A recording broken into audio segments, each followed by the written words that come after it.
Hello YouTube family, Radhe Radhe, जय माता दी। हम आपके बीच में बहुत ही प्यारा अवसान मैया का गीत लाए हैं। सुनिए, गाना पसंद आएगा तो प्यारा सा कमेंट जरूर करना और चैनल पे नए हैं तो सब्सक्राइब करना ना भूलें। जय माता दी।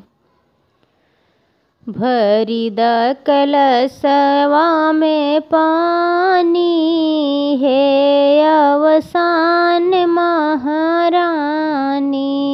भरी द कलशवा में पानी है अवसान महारानी।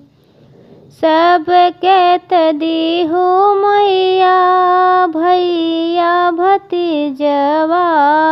सबके तदी हो मैया भैया भतीजवा। हमहू के दातब जानी हे अवसान महारानी। हमहू के दातब जानी हे अवसान महारानी। भरी द कलशवा में पानी हे अवसान महारानी। सबके तदी हो मैया माग का सिंदूरवा। सबके तदी हो मैया माग के सिंदूरवा। हम रउआ मर करा जानी हे अवसान महारानी।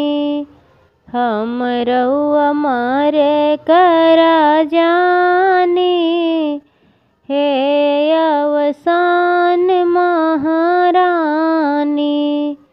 भरी द कलशवा में पानी हे अवसान महारानी।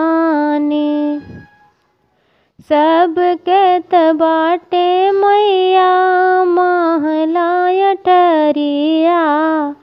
सबके तदी हो मैया महला अटरिया।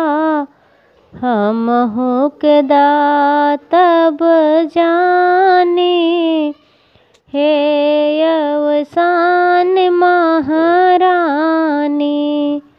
हमहू के दातब जानी हे अवसान महारानी।